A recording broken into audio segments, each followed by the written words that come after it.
जय हिंद।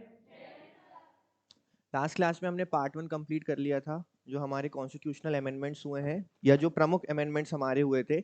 अब तक भारतीय संविधान में 106 संविधान संशोधन हो चुके हैं। ठीक है, जो सबसे न्यूएस्ट है वो कौन सा है? 106। हमने लास्ट में कहां तक कवर कर लिए थे? 39। तो ठीक है, 39 तक आज रिवाइज करेंगे और उसके आगे हम आज पार्ट 2 कंप्लीट करेंगे। पढ़ाने को अमेंडमेंट्स आपको एक दिन में पढ़ाए जा सकते हैं। 106 कोई बहुत बड़ी बात नहीं है, 2 घंटे की क्लास होगी और सारा। पर ये चीज है कि उस क्लास के बाद आपको कुछ याद नहीं रहेगा, है ना, और आप कुछ चीजें समझ नहीं पाओगे क्योंकि सब ब्लंडर हो चुका रहेगा। इसलिए हम इसमें पार्ट्स में डिवाइड करके चल रहे हैं, ताकि आप पिछली क्लास का रिवीजन भी कर सको और आगे आगे हम नए पार्ट्स को पढ़ भी सके। ठीक है, तो कल हमने जो देखे थे उनको एक बार रिवाइज कर लेते हैं। सबसे पहले हमने पहला देखा था, जिसमें 15(4) को जोड़ा गया था। 15(4) क्या क्लियर है कि राज्य पिछड़े वर्गों के लिए अब क्या कर सकता है? प्रावधान कर सकता है। भू सुधार यानी 9वीं अनुसूची, 31A 31B जोड़े गए थे। 3 आधारों पर अभिव्यक्ति पर रोक लगाई गई थी। पहला आधार था कौन सा? दूसरा और तीसरा। और राज्य द्वारा किसी व्यवसाय का क्या किया जा सकता है?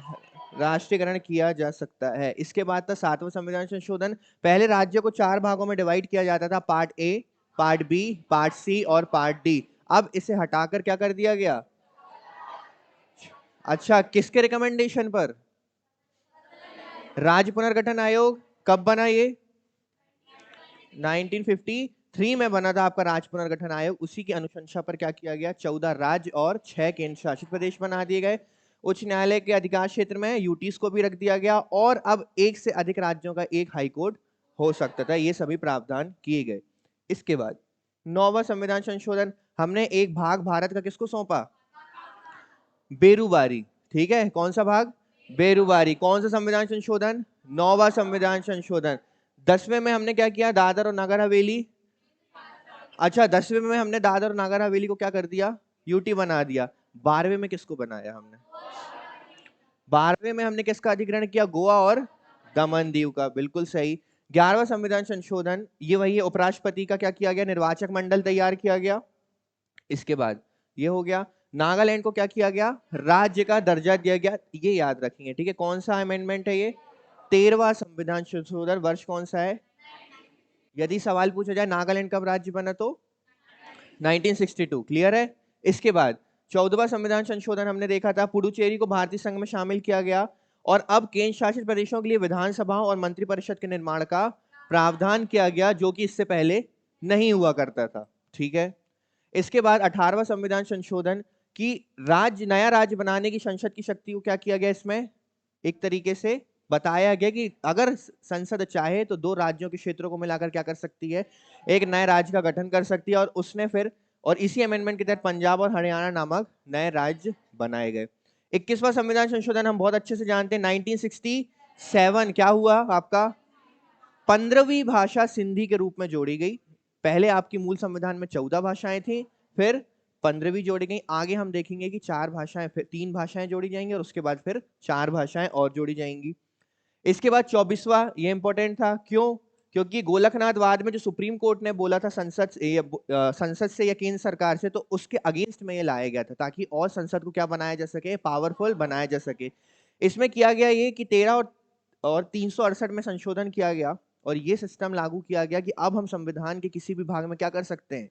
संशोधन कर सकते हैं। अब वो चाहे आपका मौलिक अधिकार से संबंधित ही क्यों ना हो। और दूसरा पॉइंट ये किया गया कि राष्ट्रपति को अब संशोधन बिल में अपनी स्वीकृति देना अनिवार्य होगा।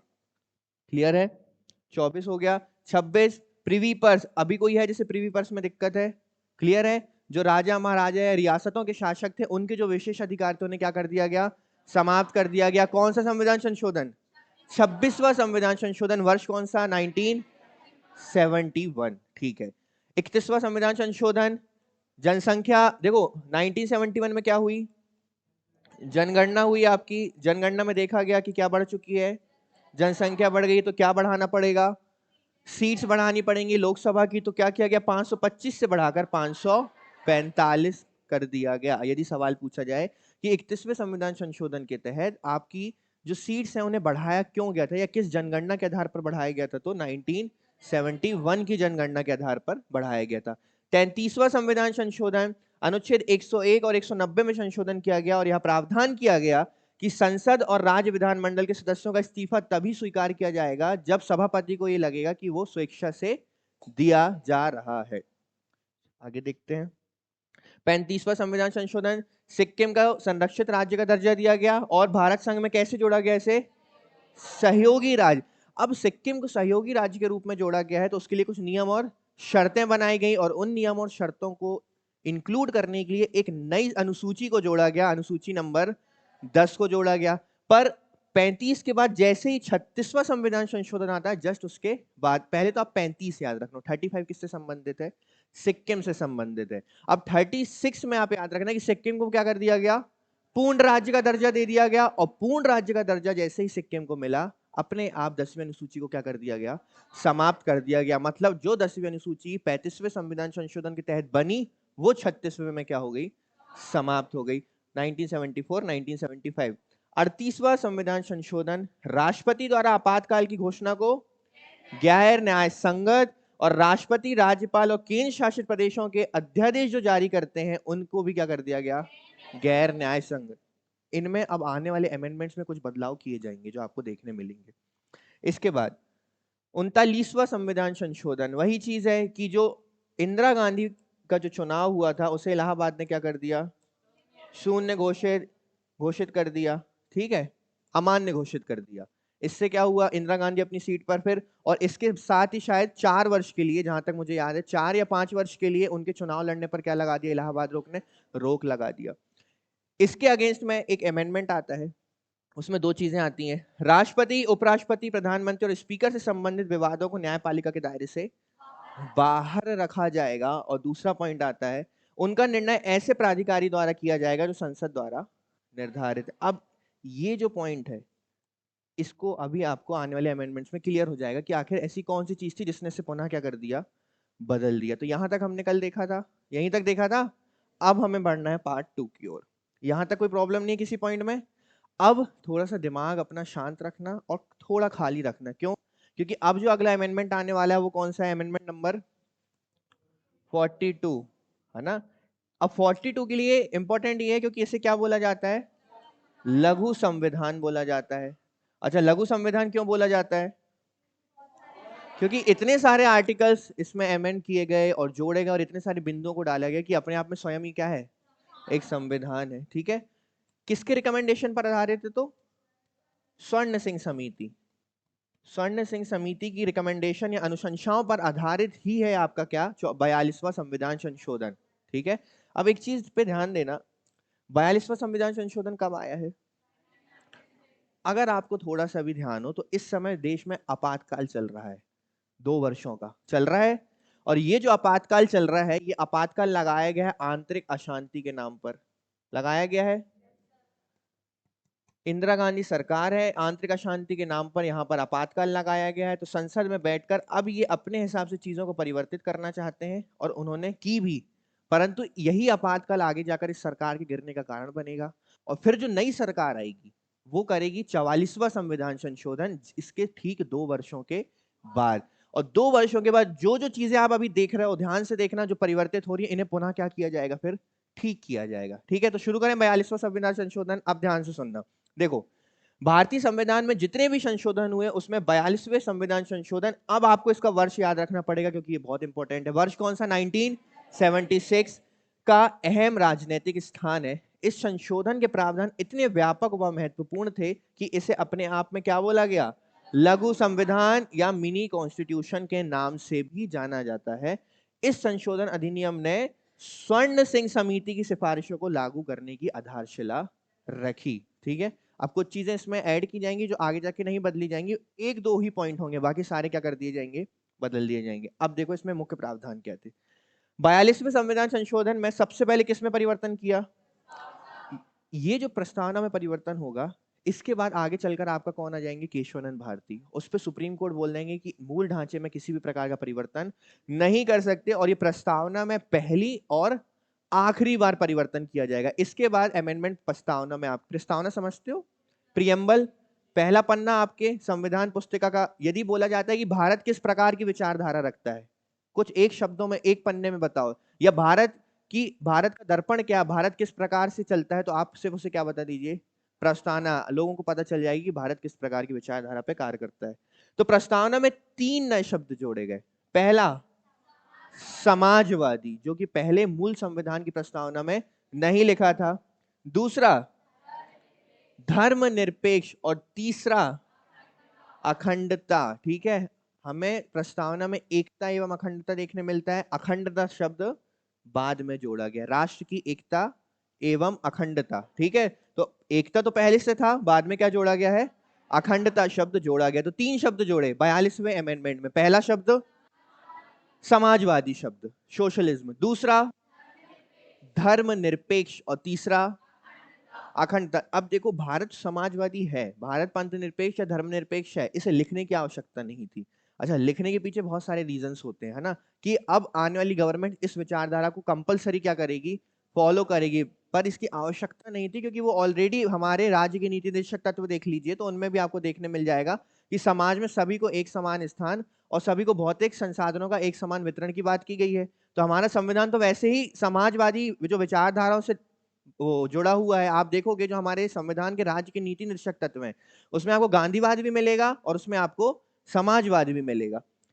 इस संशोधन में नागरिकों के लिए एक नए भाग, अब ये हम क्योंकि पूरा कवर कर चुके हैं, भाग 4 का में कौन सा अमेंडमेंट है, आर्टिकल है आपका, कौन सा आर्टिकल है, 51A। इसके अंतर्गत कितने 10 मूल कर्तव्यों को जोड़ा गया। हमने पढ़े थे भाग 4 का संविधान का, भाग 4 का में 10 मूल कर्तव्य, या बोलना चाहिए मौलिक कर्तव्य या फंडामेंटल ड्यूटीज जोड़ी गई थी। किस समिति की अनुशंसा पर? तो आपको अब ये याद रखना है कि 10वीं आपके 10 मूल कर्तव्य कब जोड़े गए, 19 किस अमेंडमेंट के तहत, किस समिति की अनुशंसा पर? क्या मूल संविधान में फंडामेंटल राइट्स थे? इस भाग को बाद में जोड़ा गया, बिल्कुल सही। कौन सा भाग है ये, 4 का। कौन सा अमेंडमेंट है ये, 42वां। तो हमें पता चला कि एक नए भाग को ही जोड़ दिया गया, किसमें, हमारे संविधान में। केवल यही नहीं जुड़ा है, एक भाग और जुड़ेगा भी। राष्ट्रपति को कैबिनेट की सलाह मानने के लिए क्या कर दिया गया, बाध्य कर दिया गया। कैबिनेट की सलाह मानने के लिए आपको पता होगा, राष्ट्रपति कुछ मुद्दों में कैबिनेट का सलाह ले सकता है। अब कैबिनेट ने जो सलाह राष्ट्रपति को दी है, उसे राष्ट्रपति को मानना बाध्यकारी है, यानी राष्ट्रपति को सलाह को अब मानना ही पड़ेगा। वो स्वेच्छा से किसी चीज पे अपने मत नहीं रख सकता। संवैधानिक संशोधन को न्यायिक जांच से क्या कर दिया गया, बाहर ही कर दिया गया, कि अब संवैधानिक संशोधन जो हम करेंगे वो फुल एंड फाइनल है, हो गया, मतलब हो गया। अब बाद में जाके सुप्रीम कोर्ट उसको फिर से बदल नहीं सकता। सर्वोच्च न्यायालय और उच्च न्यायालयों की न्यायिक समीक्षा और रिट क्षेत्राधिकार की शक्तियों को क्या किया गया, कम किया गया। आप समझ रहे हो क्या किया जा रहा है? आपातकाल तो वैसे ही देश में लगा हुआ है, और हमें पता है कि हमारा संविधान आपातकाल के समय सिर्फ एक ही ऐसी बॉडी जिसको बिल्कुल हाथ नहीं लगाता, और वो हमेशा जैसी पावर में आज बनी हुई है वो तब भी पावर में बनी रहती है। वो कौन सी चीज बॉडी है, न्यायपालिका, जुडिशरी आपकी। ठीक है, पर ये क्या करना चाह रहे हैं, ये उस जुडिशरी को ही क्या करना चाह रहे हैं, न्यायपालिका को ही कमजोर बनाना चाह रहे हैं, और सारी पावर किसके पास रखना चाह रहे हैं, संसद या स्वयं के पास रखना चाह रहे हैं। कैसे? इन्होंने बोल दिया हम अमेंडमेंट करेंगे, उसको न्यायिक समीक्षा के दायरे से हम क्या करते हैं, बाहर करते हैं। और दूसरा, जो रिट संबंधी पावर्स हैं, रिट पढ़ाई है मैंने आपको, उस रिट को भी क्या कर दिया, उस रिट की शक्तियों को भी क्या कर दिया, कम कर दिया। ये तो केवल अभी 4-5 पॉइंट है, अभी बहुत सी चीजें होने वाली हैं। इसके बाद प्रशासनिक अधिकरण एवं अन्य मामलों पर अधिकरणों की व्यवस्था की गई। आपको बस इसमें इतना याद रखना है, भाग 14 का, भाग 14 का किससे संबंधित है, और भाग 14 का जोड़ा गया है किस अमेंडमेंट में, 42वें में। प्रशासनिक अधिकरण समझते हो? प्रशासनिक अधिकरण प्रशासन से संबंधित वे संस्थाएं जो सरकार द्वारा संचालित है। प्रशासनिक अधिकरण एवं अन्य मामलों पर अधिकरणों की क्या की गई, व्यवस्था की गई। आपको याद रखना है कि 42वें संविधान संशोधन ने संविधान में 2 नए भागों को जोड़ा। पहला भाग था 4 का, और दूसरा भाग है 14 का। देखो इजी है, उससे सिर्फ 10 बढ़ा दो आप। ठीक है, 4 का और 14 का, तो 2 नए भाग जोड़ दिए गए, 4A और 14A। क्लियर है? कौन से अमेंडमेंट के तहत, 42वें अमेंडमेंट के तहत। अब 1971 की जनगणना के आधार पर 2001 तक, अभी हमने देखा था 1971 में जनगणना हुई थी, उसमें क्या किया गया, लोकसभा सीटों को बढ़ा दिया गया। अब वो जो सिस्टम है आपका, उसको 2001 तक क्या कर दिया गया, कंटिन्यू रखा गया कि अभी जनगणना तो बढ़ती जा रही है ना हर 10 वर्षों में, पर बोला ये गया कि अभी जो 1971 के आंकड़ों पे हमने क्या किया था, सीटों को बढ़ाया था, यानी कितनी की थी 545, उसे 545 ही रखा जाए। हम 2001 के बाद इसको क्या करेंगे, बढ़ाएंगे। आगे जाकर इसमें फिर अमेंडमेंट होगा और इसको 2026 तक के लिए क्या कर दिया जाएगा, बढ़ा दिया जाएगा। और अब आने वाले जो 2026 है इसमें आपकी सीटों को क्या किया जाएगा, बढ़ोतरी की जाएगी। इसीलिए तो आपका नया संसद भवन बनाया गया है। अब बैठने की जगह भी तो बनानी पड़ेगी। अब अगर यहाँ 100 लोगों की बैठने की कैपेसिटी है, चलो 100 120 भी बैठ सकते हैं, मैं 400 स्टूडेंट्स को बैठा दूं तो बैठ पाएंगे? नहीं बैठ पाएंगे ना, धरती में बैठना पड़ेगा। अब संसद में तो धरती में नहीं बैठ सकते क्योंकि वो सांसद है, नेतृत्व करता है किसके, जनता के। भले जनता ना चाहती हो पर जबरदस्ती के तो नेतृत्व करता है वो हमारे, है ना। अच्छा, बुरा नहीं लगता आप लोगों को कि आपने वोट पावर का यूज किया, इतने पढ़े लिखे हो आप, अपने मत से उन्हें आप वोट देते हैं, ठीक है, और वो वहां जाके या तो गाली गलौज मारा पीटी एक दूसरे पे आरोप प्रत्यारोप लगाते हैं, या कोई बात करता है तो उसे बात करने नहीं देते। सो जो इतनी समझदारी तो आप लोगों में भी है कि यदि आर्ग्यूमेंट चलेगा तो पहले सामने वाले की बात को पूरा सुना जाएगा। वहां तो भेड़ बकरियों वाला माहौल हो जाता है ना, कुछ बोलने ही नहीं दिया जाता है। अच्छा है संसद भवन हम और आप जैसे लोग नहीं चला रहे, एक डंडा रखना पड़ता फेंकने के लिए, चुप कराने के लिए, ठीक है। तो क्या किया गया, लोकसभा और राज्य विधानसभा की सीटों को क्या किया गया, निश्चित रखा गया, किसी भी प्रकार का बदलाव नहीं किया गया। मतलब जो आपकी 545 वाली व्यवस्था है इसको 2001 तक के लिए कंटिन्यू रखा गया। न्यायिक समीक्षा एवं रिट न्याय क्षेत्र में उच्चतम एवं उच्च न्यायालयों की शक्ति में वही सेम चीज आ गई, पॉइंट रिपीट हो गया है। ये पॉइंट पढ़ा था हमने, रिट क्षेत्राधिकार में कमी की गई, ये भी वही चीज है कि उच्चतम एवं उच्च न्यायालय की शक्तियों में क्या की गई, कटौती की गई। लोकसभा एवं विधानसभा, अब ये इंपॉर्टेंट पॉइंट है, लोकसभा एवं विधानसभा के कार्यकाल को 5 वर्ष से बढ़ाकर कितना कर दिया, 6 वर्ष की। अब पीएम 5 वर्ष नहीं, कितने वर्ष रहेंगे हम। अब जो लोकसभा का कार्यकाल है वो 5 नहीं होगा, कितना होगा, 6 वर्ष रहेगा। फिर राज्य के नीति निदेशक तत्व के कार्यान्वयन हेतु बनाई गई विधि को न्यायालय द्वारा इस आधार पर अवैध घोषित नहीं किया जा सकता कि ये कुछ मूल अधिकारों का उल्लंघन करते हैं। कि ये क्यों किया गया, पहले मैं बता दे रहा हूं ये क्या कहना चाह रहा है। ये कहना चाह रहा है कि यदि राज्य के नीति निर्देशक तत्वों में किसी प्रकार का विधि या परिवर्तन किया जाता है और यदि वो किसी मूल अधिकार का क्या करता है, उल्लंघन करता है, तो भी न्यायालय उसे क्या नहीं कर सकता, निर्देशित नहीं कर सकता या उसमें किसी प्रकार की रोक नहीं लगा सकता, ठीक है। अब कुछ याद आ रहा है ऐसा क्यों किया गया, कोई वाद याद आ रहा है आपको। हम पीछे जब गए थे तो हमने एक वाद पढ़ा था, हमने 3-4 वाद पढ़े थे। कौन कौन से वाद पढ़े थे पहले ये बताओ।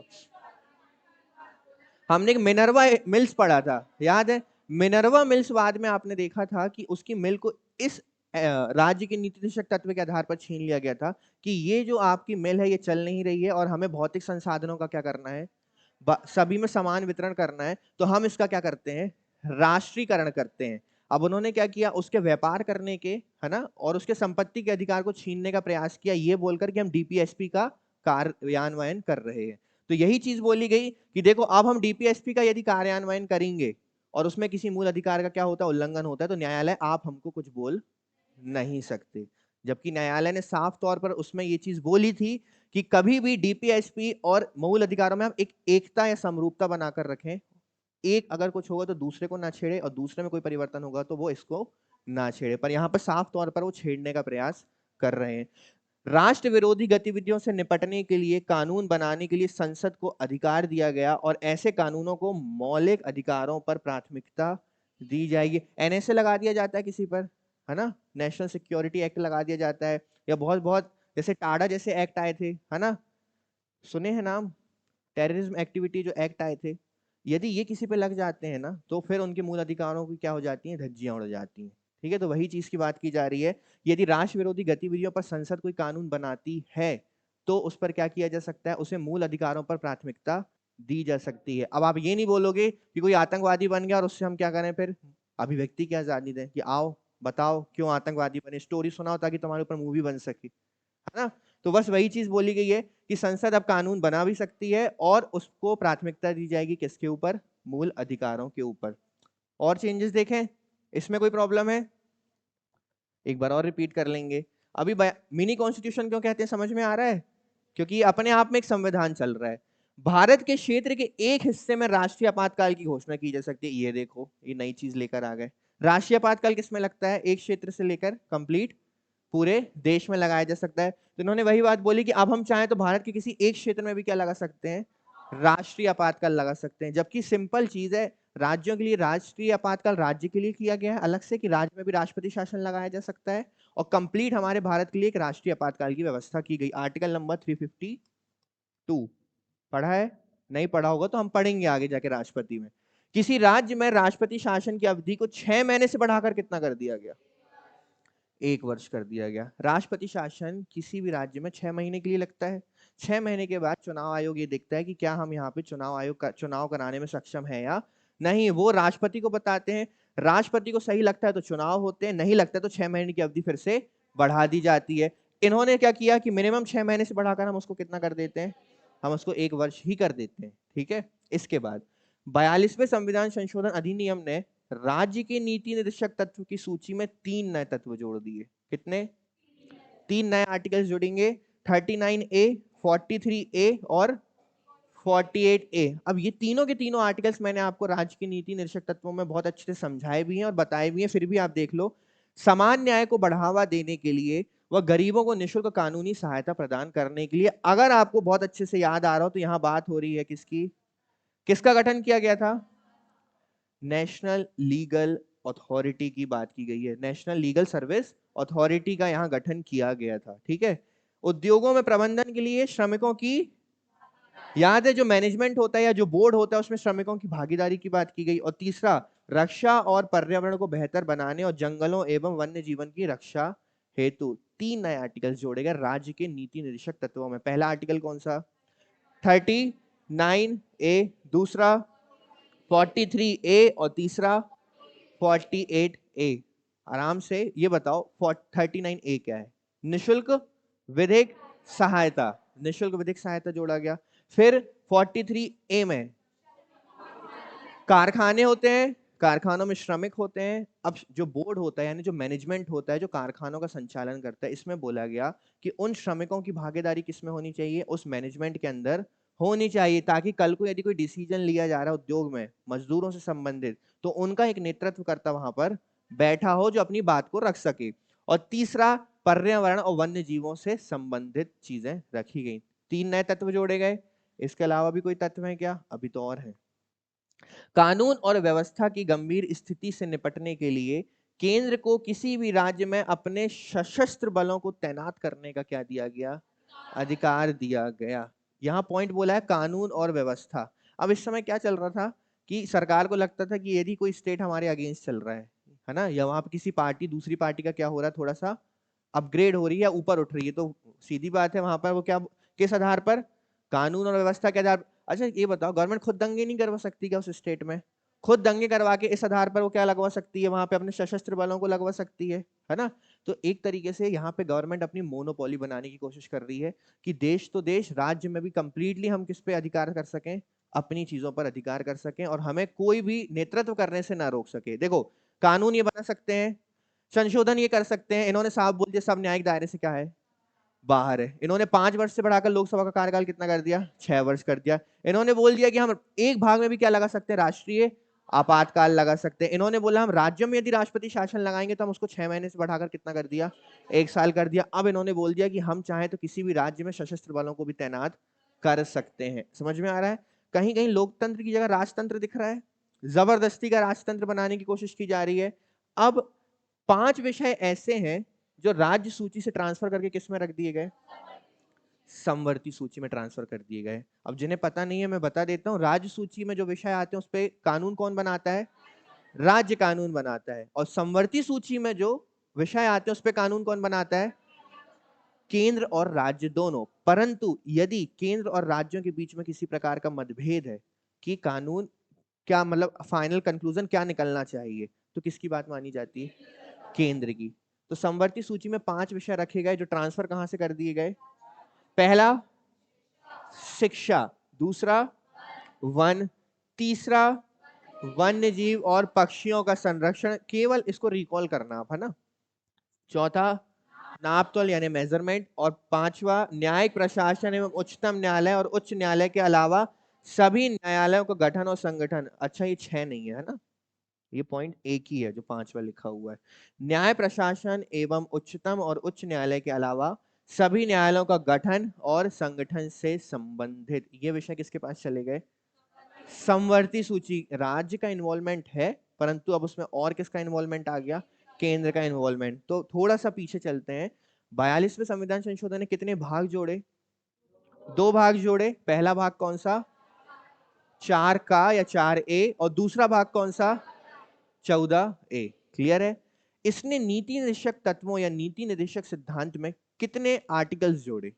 3 आर्टिकल्स जोड़े। पहला 39A, दूसरा 43A, और तीसरा 40। अच्छा, जो आपका 39A है ये किससे संबंधित है? निशुल्क विधिक सहायता, गरीबों के लिए निशुल्क विधिक सहायता। जो 43A है आपका, वो किससे संबंधित है? श्रमिकों की भागीदारी से संबंधित है। और जो 48A है आपका, वो किससे संबंधित है? किससे संबंधित है? रक्षा और पर्यावरण को बेहतर बनाने से। क्लियर है? इसके बाद हमने देखा कि इन्होंने कितने विषय? 5 विषयों को उठाकर राज्य सूची से संवर्ती सूची में डाल दिया। पहला शिक्षा, दूसरा वन, तीसरा वन्य जीव और पक्षी।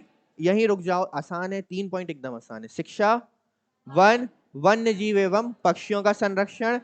अब चौथा नापतोल, ठीक है, या मेजरमेंट बोल दो आप। और 5वां उच्च न्यायालय या उच्चतम न्यायालयों के सिंपल गठन और संगठन से संबंधित। बहुत ज्यादा पढ़ने की जरूरत नहीं है। उच्चतम न्यायालय और उच्च न्यायालय के गठन और संगठन से संबंधित इन 5 विषयों को राज्य सूची से उठाकर संवर्ती में रख दिया। और ये जो राज्य सूची संवर्ती सूची किसमें है आपकी? अनुसूची नंबर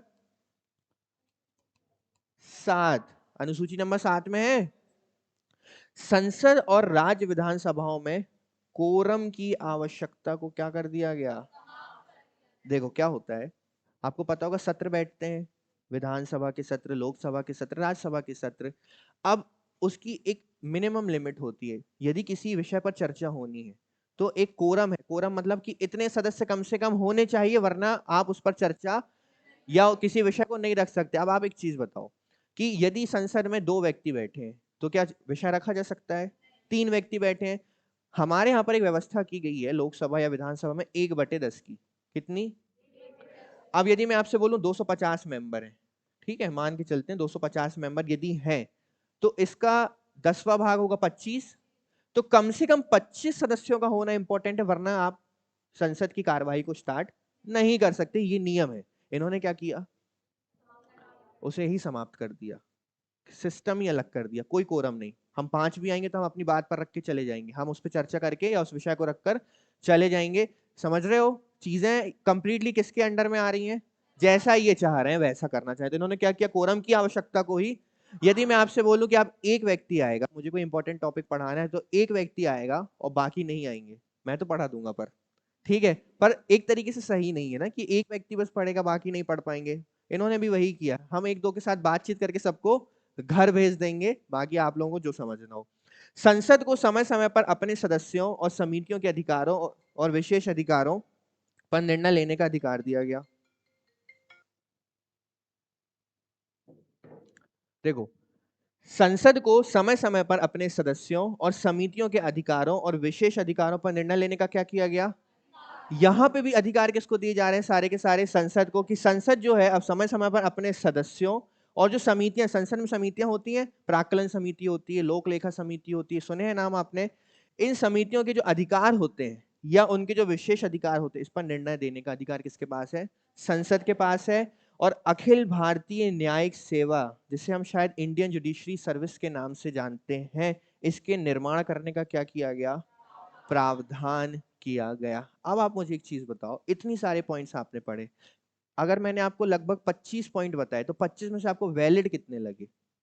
एक अमेंडमेंट में जब चीजें की जाती हैं तो वो वैलिड होनी चाहिए, न्यायोचित होनी चाहिए, मतलब कि वो एक पॉजिटिव बदलाव करे हमारे संविधान में। आ रही बात समझ में? आपको क्या लगता है इतने सारे जो हमने पॉइंट्स देखे 42वें में, इसमें कितने ऐसे अमेंडमेंट, ऐसे पॉइंट्स हैं जो पॉजिटिव लगे आपको? डीपीएसपी में 3 चीजें जोड़ी गई, बिल्कुल वो अच्छी चीजें थी, पॉजिटिव थी। और 10 मूल कर्तव्य, 10 मूल कर्तव्य भी पॉजिटिव है। और चलो ये जुडिशरी सर्विस का प्रावधान ये भी ठीक है, और ये विशेष अधिकार भी ठीक है। इसके अलावा ये तो ट्रांसफर किए गए सही भी है और गलत नहीं है, क्योंकि बाद में चर्चा तो दोनों ही करेंगे, राज्य और इससे कहीं ना कहीं शिक्षा का अगर विषय केंद्र के पास भी रहेगा तो इसमें उच्च गुणवत्ता ही आएगी। और बस बाकी सारी चीजें क्या हैं, गलत हैं। तुम्हें वहीं बैठाना था उस समय संसद में, जल्दी क्यों नहीं आ गए मेंबर बन के।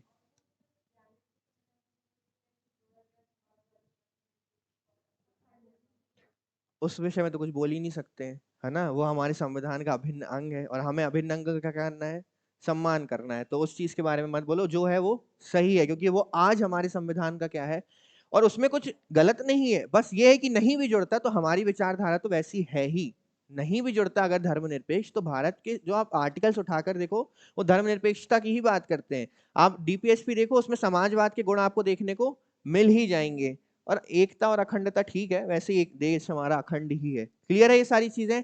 अब क्या होता है, सरकार ने बहुत सारे चेंजेस कर दिए, अपनी मोनोपोली बनाने का प्रयास किया। आपातकाल समाप्त होता है, इलेक्शंस के बाद इनकी सरकार क्या हो जाती है, गिर जाती है। और इनकी सरकार के बाद एक नई सरकार बनती, जनता दल की सरकार, जिसे आप आज भारतीय जनता पार्टी के नाम से जानते हो। तो पहले इसका नाम क्या था, जनता दल। तो जनता दल की सरकार बनती है और जनता दल सबसे पहले क्या काम करती है, बिल लेकर आती है 44th अमेंडमेंट करने के लिए। अच्छा, ये अधिनियम तो तब बनेगा, पहले तो बिल ही आता है और जब पास हो जाएगा तब इसको क्या कर दिया जाएगा, अधिनियम बना दिया जाएगा। तो अब एक व्यक्ति आएंगे और पढ़ेंगे यहाँ आकर 44th अमेंडमेंट संसद में आकर, ठीक है। तो अब देखते हैं 44th अमेंडमेंट क्या करके जाता है। ऐसी बहुत सारी चीजें जिनमें अब सुधार होने वाला है। 44th अमेंडमेंट किस वर्ष, 42वां कब हुआ था, 1970, जस्ट उसके कितने वर्षों के बाद, 2 वर्षों के बाद। अब देखना, इस संशोधन का उद्देश्य 42वें संशोधन द्वारा संविधान में किए गए कई बदलावों को पूर्ववत करना, मतलब जो सिस्टम पहले था उसको पहले जैसा ही वापस कर दिया जाए, जिसे आपातकाल के दौरान इंदिरा गांधी के नेतृत्व वाली सरकार ने अधिनियमित किया था। किसे किया था, 42वें संविधान संशोधन को। अब देखो इसमें चेंजेस होने वाले हैं। लोकसभा और राज्य विधानसभाओं का मूल कार्यकाल कितना कर दिया गया, फिर से 5 वर्ष, जो कितना कर दिया गया था पहले, उसे वापस कितना कर दिया, 5 वर्ष कर दिया। और आज भी कितना है, आज भी 5 वर्ष है लोकसभा का कार्यकाल, राज्यसभा का कितना है, 6 वर्ष, और विधानसभा का कितना है, 5 वर्ष। संसद और राज्य विधानसभाओं में कोरम से संबंधित प्रावधानों को क्या किया गया, पहले जैसा बहाल कर दिया गया। मतलब अब 1/10 मेंबर होना क्या है, अनिवार्य है। ऐसा नहीं चलेगा कि 2 लोग आए और चर्चा करके चले गए, ठीक है। सदन की कार्यवाही तभी होगी जब कोरम में जो संख्या बताई गई है वो आपको वहां पर मौजूद होनी चाहिए। इसके बाद संसद और राज्य विधान मंडलों की कार्यवाही की रिपोर्ट। अब क्या होता था, जो संसद की कार्यवाही होती थी इसमें एक और पावर दे दी गई मीडिया को, कि इस रिपोर्ट को समाचार पत्र में क्या किया जा सकता है, प्रकाशित, और इससे संरक्षण दिया गया। वो भी किस प्रकार का संरक्षण, संवैधानिक संरक्षण दिया गया, कि अगर कुछ होगा या आपको रोका जाएगा तो उसकी जिम्मेदारी कौन लेगा, अब स्वयं सरकार लेगी, क्योंकि आपको संवैधानिक संरक्षण प्रदान किया जा रहा है। यानी जो कार्यवाही संसद में होगी अब उसे समाचार पत्र में क्या किया जा सकता है, प्रकाशित किया जा सकता है। राष्ट्रपति को एक बार कैबिनेट की सलाह को पुनर्विचार के लिए वापस भेजने का अधिकार दिया गया। अभी देखना क्या चेंज हुआ, यहाँ पर वही चीज लिख दी। वहां पर क्या हुआ था 42वें में, कि राष्ट्रपति को मंत्री परिषद की सलाह मानना पड़ेगा या लेना पड़ेगा। इधर भी वही चीज बोली गई कि राष्ट्रपति को एक बार कैबिनेट की सलाह को पुनर्विचार के लिए वापस भेजने का अधिकार दिया गया, लेकिन पुनर्विचारित सलाह राष्ट्रपति पर बाध्यकारी होगी। अब राष्ट्रपति को कोई चीज नहीं जमी मान लो, तो वो क्या करेंगे, कोई बिल आया राष्ट्रपति के पास, तो राष्ट्रपति उस बिल को कहां भेज सकता है, फिर से संसद में या मंत्रिपरिषद पे, कि एक बार आप इस पे चर्चा कीजिए, मुझे ये वाला बिंदु पसंद शायद नहीं आ रहा है, इसमें कुछ बदलाव होने चाहिए। अगर मंत्रिपरिषद ने कुछ नहीं करके उसको एज इट इज वापस भेज दिया तो अब राष्ट्रपति उस पर अपने सिग्नेचर करने के लिए बाध्यकारी है। यहां पर एक ही राइट दिया गया है राष्ट्रपति को, कि राष्ट्रपति पहले बाध्यकारी ही थे, साइन तो करना पड़ेगा, पर राष्ट्रपति को अब एक मौका दिया गया कि आप इसको वापस क्या कर सकते हो, मंत्रिमंडल के पास भेज सकते हो चर्चा के लिए, कि क्या चेंज हो सकते हैं, हो सकते हैं तो देख लो, नहीं हो सकते हैं तो फिर वापस भेजो, मैं क्या कर देता हूं, साइन कर देता हूं। उस प्रावधान को हटा दिया गया जो अध्यादेश जारी करने में राष्ट्रपति, राज्यपाल और प्रशासकों की संतुष्टि को अंतिम बताता है। इसका मतलब अध्यादेश को भी पुनर्विचार अब किया जा सकता है। जस्ट इसके पहले हमने एक आर्टिकल देखा, अमेंडमेंट देखा था। कौन सा अमेंडमेंट? 42, 40, हाँ कौन सा? 39। उसमें क्या किया गया था कि अध्यादेश को फाइनल कर दिया गया था कि जो अध्यादेश पारित हो गया उस पर किसी भी प्रकार की न्यायिक चुनौती नहीं दी जा सकती और पुनर्विचार नहीं किया जा सकता। यहां पर अब ये बोला गया कि ऐसा नहीं चलेगा, उनके द्वारा किए गए अध्यादेशों को अंतिम नहीं माना जाएगा। मतलब क्या कहना चाह रहा है इनडायरेक्टली ये कि पुनर्विचार किया जा सकता है। इसके बाद सर्वोच्च न्यायालय और उच्च न्यायालयों की कुछ शक्तियों को फिर से क्या कर दिया गया? बहाल कर दिया गया। ये बहुत इंपॉर्टेंट चेंज है। राष्ट्रीय आपातकाल के संबंध में आंतरिक अशांति शब्द को सशस्त्र विद्रोह से परिवर्तित कर दिया गया, बदल दिया गया। क्यों? क्योंकि 1975 में जो आपका आपातकाल लगा था वो किस शब्द के आधार पर लगा था? आंतरिक अशांति के नाम पर लगा था। तो अब आने वाली सरकारें फिर, अभी आंतरिक अशांति क्या होता है ये बताओ? कुछ नहीं होता आंतरिक अशांति। अगर आप देख लो अभी 2 राज्यों में दंगे हो जाए तो हम आंतरिक अशांति के नाम पर राष्ट्रीय आपातकाल तो नहीं लगा सकते, है ना?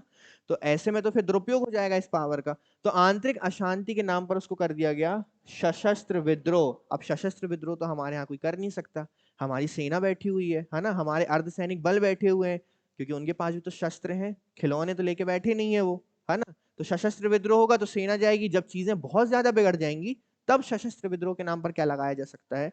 आपातकाल लगाया जा सकता है। राष्ट्र कैबिनेट की लिखित सिफारिश पर ही राष्ट्रपति को राष्ट्रीय आपातकाल घोषित करने का। अच्छा एक चीज है कि जब 1975 का आपको आपातकाल लगाया गया था तो खुद कैबिनेट को ही नहीं पता था कि आपातकाल लगाया जा रहा है या लग गया। क्यों? कि राष्ट्रपति इतना उस टाइम फ्री हुए करते थे कि यहाँ से पीएम ने फोन किया, यहाँ से इंदिरा गांधी जी का कॉल गया कि आपातकाल लगाना है, राष्ट्रपति जी ने ओके बोला और क्या लग जाता था। अब यहाँ पे क्या बोला गया? क्योंकि देखो गलतियों से इंसान सीखता है, जो गलतियां उन्होंने की हैं अब उसको आने वाली सरकारें ना करें, उसे सुधारने के लिए ये अमेंडमेंट किया जा रहा है कि कैबिनेट के लिखित, कि जब तक कैबिनेट लिखकर, अब कैबिनेट का मतलब तो आप समझते हो ना, जो हमारी सरकार बनती कार्यपालिका, उसका जो मंत्रिमंडल होता है वो कैबिनेट होता है। तो कैबिनेट की लिखित सिफारिश पर ही क्या लगाया जाएगा? अब ऐसा नहीं कि राष्ट्रपति का मूड खराब है, लड़ाई हो गई, सुबह उठे आपातकाल लगा रहा हूं मैं, है ना, जेल में डालो मेरी बीवी को, इसके सारे मूल अधिकार छीन लो। हमारे माननीय राष्ट्रपति जी हैं, ऐसा नहीं बोलना चाहिए वैसे हमें, ठीक है? चलो, राष्ट्रीय आपातकाल और राष्ट्रपति शासन के संबंध में कुछ प्रक्रियात्मक सुरक्षा उपाय, कुछ इंपॉर्टेंट नहीं है इसमें। संपत्ति के अधिकार को मौलिक अधिकार यानी आर्टिकल नंबर 31 की सूची से क्या कर दिया गया? अब फाइनली 44th अमेंडमेंट के तहत वो 31 जो दिख रहा था, जो इतना प्रॉब्लम क्रिएट कर रहा था, उसको संविधान से क्या कर दिया? निष्क्रिय कर दिया, जीरो घोषित कर दिया गया और उसे क्या बना दिया गया? अच्छा इसमें 2 आर्टिकल समाप्त हुए थे एक्चुअल में, ठीक है? एक तो आर्टिकल 31 और एक 19(1)(f), ये भी आपका संपत्ति का अधिकार था। तो ये दोनों को समाप्त कर दिया गया और क्या बना दिया गया? कानूनी अधिकार। और किसमें ट्रांसफर कर दिया गया? 300 का में ट्रांसफर कर दिया गया। अनुच्छेद 20 और 21 के द्वारा, कोई बताएगा मुझे 20-21? मैं भूल गया हूं क्योंकि, कोई बताएगा? जीवन जीने का अधिकार और नहीं जीने का अधिकार। क्या है 21? कल आप लोग सारे मूल अधिकार, दोष सिद्धि के संबंध में संरक्षण, आप सभी एक बार मूल अधिकार रिवाइज करके आओगे, ठीक है? कल पहले 10 मिनट में पूछूंगा मूल अधिकार, उसके बाद हम आगे बढ़ेंगे। अनुच्छेद 20 और 21 द्वारा गारंटीकृत मौलिक अधिकार को राष्ट्रीय आपातकाल के दौरान निलंबित नहीं किया जा सकता, ये बोला गया 44th में कि अब देखो जब भी आपातकाल लगेगा आपके 2 आर्टिकल से वो जीवित रहेंगे। कौन कौन से? 20 और 21, और बाकी सारे क्या हो जाएंगे? अच्छा अब एक चीज है, आपका मूल अधिकार है अभिव्यक्ति की आजादी, ठीक है? आपका मूल अधिकार है कहीं भी जाने की आजादी, आपका मूल अधिकार है सोने का, घूमने का, विदेश जाने का, शिक्षा का। आपातकाल के समय ये सारी चीजें क्या हो जाती हैं? अब आपातकाल लगा है तो कोई समस्या ही होगी देश में। अब उस समय यदि आप अभिव्यक्ति का दुरुपयोग करोगे तो देश में और ज्यादा क्या होंगी? समस्या। अब देखो सशस्त्र विद्रोह के नाम पे मान लो आपातकाल लग गया, ठीक है? सशस्त्र विद्रोह, आप और अभिव्यक्ति के नाम पे क्या कर रहे हो? लोगों को भड़का रहे हो, जिससे और भी विद्रोह क्या होता जा रहा है। इसलिए इन सारे चीजों को क्या कर दिया जाता है? समाप्त। केवल 20 और 21 ही अस्तित्व में रहते हैं। जीवन जीने का अधिकार आपको दिया जाता है और दोष सिद्धि के संबंध में संरक्षण आपको दिया जाता है। उन प्रावधानों को हटा दिया। अच्छा ये क्यों किया गया पता है 20-21? क्योंकि जब आपका आंतरिक अशांति के नाम पर आपातकाल लगाया गया था तो किसी भी बात पर जितने राजनेता थे, यहाँ तक कि अटल बिहारी वाजपेयी, आडवाणी जी, सबको उठा के किसमें डाल दिया? जेल में डाल दिया गया था। तो उनके पास क्योंकि ये संरक्षण था ही नहीं दोष सिद्धि के संबंध में, तो बेचारे सब जेल में थे और यहाँ सरकार 42वां अमेंडमेंट कर रही थी। ठीक है, उन प्रावधानों को हटा दिया गया जो, अब देखो जिस पॉइंट में कल डाउट था आप लोगों को, उन प्रावधानों को हटा दिया गया जो राष्ट्रपति, उपराष्ट्रपति, प्रधानमंत्री और लोकसभा अध्यक्ष के चुनावी विवादों को तय करने की अदालत की शक्ति को छीन लेता है। मतलब अब फिर से किसको पावरफुल बनाया जा रहा है? अब न्यायपालिका को अच्छा लग रहा होगा ना, पपेट हो गई थी, कुछ कर ही नहीं पा रही थी न्यायपालिका, यानी सरकार ने अमेंडमेंट किया, न्यायपालिका बैठ के देख रही है कि संविधान पे यहाँ उल्लंघन किया जा रहा है मौलिक अधिकारों का, पर कुछ कर नहीं सकते, है ना। अब इन्होंने बोल दिया कि आप सब कर सकते हो। ठीक है, धीरे धीरे पावर फिर से बहाल की जा रही है, यहाँ भी दी गई है, पुरानी शक्तियां बहाल की गई हैं। और क्या किया गया? बस इतना ही किया गया। ये सारे परिवर्तन किसमें किए गए? तो जो जो नेगेटिव्स थे किसके? 42वें के, उन्हें वापस से ठीक किया गया किसमें? 44 में। ठीक है, अब हम इसे नहीं देखते, हम ऐसी चर्चा करते हैं आपस में कि ऐसे कौन कौन से मुद्दे हैं 42 में और उसको क्या चेंज किया गया, क्या चेंज नहीं किया गया। ठीक है, सबसे पहले हम देखते हैं कि लोकसभा और विधानसभा के कार्यकाल को 5 से कितना किया गया था? किस में किया गया था? क्या 44वें में उसमें ठीक किया गया? वापस कितना कर दिया गया? कर दिया गया। चलो पहली चीज ठीक हो गई। इसके बाद दो भाग जोड़े गए थे, 4 का यानी मूल कर्तव्य और दूसरा 14 का। ठीक है, क्या इनमें कोई परिवर्तन किया गया? क्योंकि ये सही थे तो इसमें किसी भी प्रकार का बदलाव नहीं किया गया। अच्छा, न्यायिक चुनौती नहीं दी जा सकती थी, या फिर मैं बोलूं कि उच्चतम न्यायालय और उच्च न्यायालय की कुछ शक्तियों को छीन लिया गया था, क्या उसे पुनः बहाल किया गया? बिल्कुल किया गया। फिर हमने देखा कि राज्य की नीति निर्देशक तत्वों में 3 नए आर्टिकल्स जोड़े गए थे, क्या उसमें किसी प्रकार का बदलाव किया गया? उसमें भी किसी प्रकार का बदलाव नहीं किया गया। बदलाव ये किया गया कि राष्ट्रीय आपातकाल अब बिना मंत्रिपरिषद की सलाह के या लिखित सलाह के नहीं लगाया जा सकता, जो 42वें तक लगाया जा सकता था। इसके बाद और बड़े परिवर्तन क्या किए गए? कोरम बहुत इंपॉर्टेंट है। जो कोरम की अनिवार्यता को समाप्त कर दिया गया था 42वें में, उसे 44वें में पुनः से बहाल कर दिया गया। और कौन से परिवर्तन किए गए? अध्यादेश, जो वो तो पुराने आर्टिकल, पुराने अमेंडमेंट्स थे, हाँ, पर ठीक है, अध्यादेश को अंतिम निर्णय नहीं माना गया राष्ट्रपति राज्यपाल का। ठीक है, और कैबिनेट की सलाह मानने के लिए बाध्यकारी कर दिया गया, बाध्यकारी कर दिया गया। एक बार पुनः विचार के लिए भेजा जा सकता है और उसके बाद राष्ट्रपति उसे मानने के लिए बाध्यकारी है। ठीक है, और कुछ? हाँ, आंतरिक अशांति को रिप्लेस किया गया किससे? सशस्त्र विद्रोह से। और एक चीज और की गई कि अब आपके 2 आर्टिकल्स समाप्त नहीं होंगे राष्ट्रीय आपातकाल के समय। कौन कौन से? 20 और 21 समाप्त नहीं होंगे। तो इन दोनों को ना आपको कंपैरिजन से पढ़ना पड़ेगा, तब आपको चीजें क्लियर होंगी, ज्यादा अच्छे समझ में आएंगी। पहले 42वां पढ़ लो, फिर देखो कि 44वें में क्या क्या चीजें ठीक की जा रही है। ठीक है, ये हो गया, कोरम हो गया, पुनर्विचार हो गया, ये भी हो गया, 5 वर्ष हो गया, आर्टिकल 352 भी हो गया आपका। हाँ, संपत्ति के अधिकार को हम कैसे भूल सकते हैं? संपत्ति के अधिकार को क्या कर दिया गया? निपटा दिया गया, समाप्त, दी एंड, टाटा बाय बाय, है ना। उसकी जगह कौन आ गया? 300 का, जो कि एक कानूनी अधिकार है, यानी आपके पास आपकी संपत्ति रखना अब एक कानूनी अधिकार है, ना कि मौलिक अधिकार। ठीक है, क्लियर है। और कुछ? 20-21 हो गया, उन प्रावधानों को हटा दिया गया और फिर से किसकी शक्तियां बहाल कर दी गई हैं? यहाँ पर न्यायालय की शक्तियों को बहाल कर दिया गया है। तो ये है आपका 42 और 44 है मिनी कॉन्स्टिट्यूशन 42। अच्छा, इसमें बहुत सारी चीजें, ऐसा मत सोचो कि जितना यहाँ लिखा है इतना ही था। 42 बहुत सारी चीजें थी, पर जो हमारे काम की नहीं है वो हम देखना पसंद नहीं करते। ठीक है, तो 42 और 44 कुछ और देख लेते हैं, जगह बची है और ग्रहण करने की है? अच्छे से बोलो अगर है तो, है ना। कुछ बोल रहे होंगे क्यों बोल दिया है, बेचारे उनकी शक्लें देखो लड़कों की, तुम लोगों को गुस्से से देख रहे थे क्यों बोल दिया है। चलो 2-3 अमेंडमेंट्स और देख लेते हैं, फिर कल तो हम वैसे ही एंड कर देंगे सब। 50वां संविधान संशोधन 1984 सशस्त्र बलों या खुफिया संगठनों में कार्यरत व्यक्तियों के मौलिक अधिकारों को प्रतिबंधित करने के लिए संसद के अधिकार। समझ में आया? आज हमारी आर्मी है, सशस्त्र बल है, या हमारी जो खुफिया संगठन है आईबी रॉ, उनके मौलिक अधिकारों का ध्यान नहीं रखा जाता है ना। क्योंकि अगर ये रॉ वाले आके अभिव्यक्ति की आजादी करने लगे है ना, तब तो हो गया। समझ में आ रहा है? होता है, आपको पता होगा हमारे जो रॉ एजेंट्स होते हैं उनकी मृत्यु भी हो जाती है कई बार, और पता नहीं होता कि वो रॉ एजेंट थे या फिर वो भारत के नागरिक थे। ये कई बार दूसरे देश में चले जाते हैं और हम उनसे मानने से भी इनकार कर देते हैं। वो एक प्रोटोकॉल है, करना पड़ेगा, क्योंकि उससे दो देशों के संबंध क्या हो सकते हैं, खराब हो सकते हैं। ठीक है, और इंटरनेशनली हमारे ऊपर प्रेशर बन सकता है। ठीक है, आपको पता होगा अभी कनाडा में हत्या हुई खालिस्तानी समर्थकों की। जस्टिन ट्रूडो ने डायरेक्ट अटैक किया इंडिया के ऊपर, है ना, कि इंडियन एजेंट्स ने क्या की है, उनकी हत्या की। हालांकि उनका सपोर्ट किसी देश ने नहीं किया, क्योंकि हम इतने पावरफुल हैं कि हमारे अगेंस्ट बोलने से अब लोग सोचते हैं, है ना। उन्हें सपोर्ट तो नहीं मिला, पर डायरेक्ट उन्होंने अटैक किया था इंडिया के ऊपर।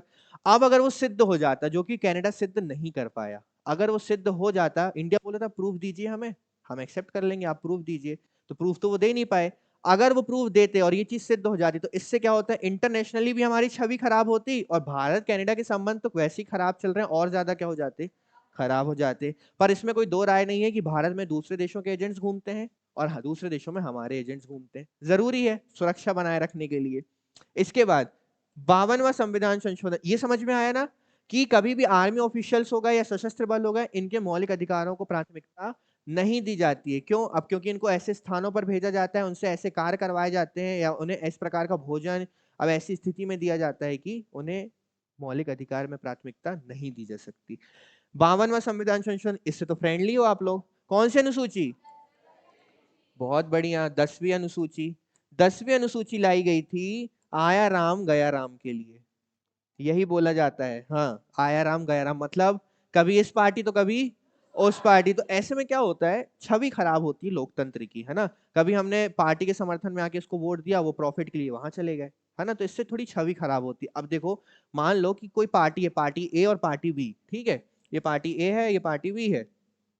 हमने पार्टी ए को बहुमत देकर क्या कर दिया, जिता दिया, परंतु इसके पास 20 विधायक कम थे, तो 20 यहाँ चले गए, है ना। तो अब सरकार किसकी बन गई, बी की बन गई, परंतु जनता ने किसको चुना था। होता अभी भी है ऐसा, है ना। पर यदि इस पे एक संसद या फिर आपका सदन कार्यवाही करना चाहे तो कर सकता है, वो सदन के ऊपर है। तो इसके लिए एक कानून बनाया गया, कौन सा, दल बदल कानून।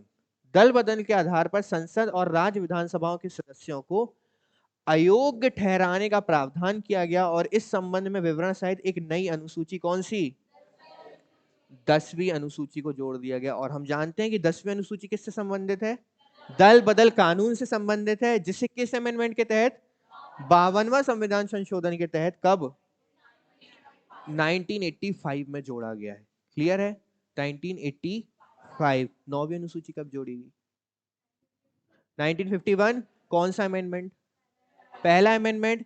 मूल संविधान में कितनी अनुसूचियां थी, 8 थी। 9वीं आपकी हो गई भू सुधार, और 10वीं आपकी कौन सी हो गई, दल बदल। अच्छा, 10वीं अस्तित्व में आने का प्रयास किया था कब, जब असम के लिए नियम और शर्तें बनाई गई थी। कौन सा अमेंडमेंट, सॉरी, हाँ, सिक्किम के लिए बनाई गई थी। कौन सा अमेंडमेंट,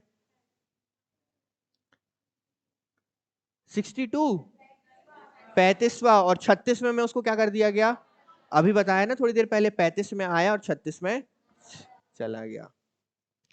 इसके बाद 61, 61वां संविधान संशोधन, ये मोस्ट इंपॉर्टेंट है क्योंकि एग्जाम में पूछा जाता है।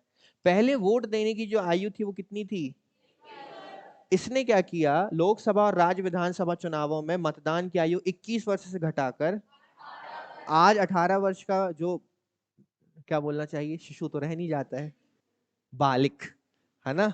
18 साल, आजकल तो 12 साल के भी शिशु नहीं है, शिशु तो 6 वर्ष तक ही रहते हैं। आपको क्या लगता है, जो बालिक की उम्र है उसे कम किया जाना चाहिए, करना नहीं किया जाना चाहिए, 18 ही रहने दें। और जो क्राइम कर रहे हैं आजकल 16 साल 14 साल के बच्चे, उन्हें सुधार गृह भेज दें। हाँ, कितना बड़ा दिल है आप लोगों का, है ना। क्या है, देखो जनरेशन आगे बढ़ रही है, मोबाइल है, चीजें, तो लोगों को नॉलेज जल्दी हो जाता है कि मर्डर कैसे करना है। सीआईडी भी सभी देख रहे हैं, सावधान इंडिया भी देख रहे हैं, क्राइम पेट्रोल भी देख रहे हैं, तो उन्हें पता है कि कैसे कैसे करना है। जब बुद्धि का विकास इतना अच्छा हो रहा हो ना, तो लोग जब क्राइम कर, सोचो उनको ये भी पता है कि अभी जल्दी से मार देता हूँ क्योंकि मैं तो 18 से कम का हूँ, मुझे बाल सुधार गृह भेज के, सोचो जल्दी कर देता हूँ, 6 महीने के बाद 18 का हो जाऊंगा, ये लड़का मुझे पसंद नहीं, इसका मैं मर्डर कर देता हूँ। अरे तो बालिग की उम्र थोड़ा कम होना जरूरी है, ज्यादा नहीं, 16 साल होना जरूरी है।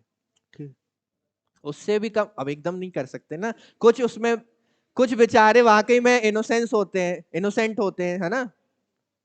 चलो 65वां संविधान संशोधन 19, चलो ये आखिरी है, ठीक है। 65वां संविधान संशोधन 1990 अनुसूचित जाति और अनुसूचित जनजाति के लिए एक विशेष अधिकारी के स्थान पर बहुसदस्यीय राष्ट्रीय अनुसूचित जाति और अनुसूचित जनजाति आयोग का प्रावधान किया गया। याद है, आयोग पढ़ा था, तो ये आर्टिकल याद होगा आपको, 65वां।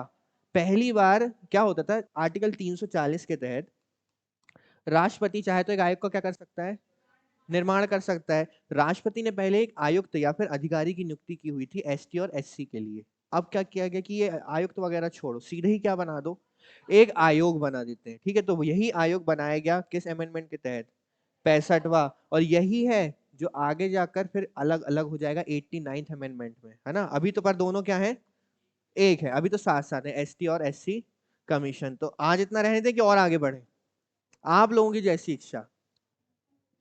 तुम लोग भी बोल सकते हो, मौन धारण करके क्यों बैठते हो, मौन व्रत में हो क्या, बोलो, मैं सुनना चाहता हूं तुम लोगों की आवाज। क्या कल अब आई ना दिल की आवाज बाहर, ठीक है। तो आज हमने देखो 42-44वां, ठीक है, एक बार यहां से देख लेते हैं। 50 क्या करता है कि सशस्त्र बल हैं आपके, जो खुफिया संगठन है, उनके मौलिक अधिकारों को प्रतिबंधित करता है। 52वां इजी है, आपने पढ़ा हुआ है, 1985, ये दल बदल कानून से संबंधित है। इसके बाद 61वां संविधान संशोधन मोस्ट इंपॉर्टेंट, इसने चुनाव में वोट देने की आयु 21 से घटाकर 18 वर्ष कर दी। और 65वें ने एक आयोग का निर्माण किया एसटी और एससी आयोग के लिए। इतना काफी है। अब कल के लिए होमवर्क है वो ध्यान रखना, कल आपको 42वां और 44वां बहुत अच्छे से पढ़ के आना है। साथ ही जो हमने मूल अधिकार पढ़े हैं जितने आर्टिकल्स, वो मूल अधिकार आपको एक बार रिवाइज करके आना है। कल पहले क्लास में 10 मिनट इसका डिस्कशन होगा, उसके बाद हम आगे के अमेंडमेंट्स में बढ़ेंगे। कल आपके अमेंडमेंट्स पूरे 106 तक कंप्लीट हो जाएंगे, ये तीनों पार्ट्स में हम कवर कर चुके हैं, इसको कर लेंगे मतलब कल। क्लियर है, कोई डाउट है तो बताओ, कोई समस्या नहीं है। चलो ठीक है, समाप्त करें, चलिए, जय हिंद।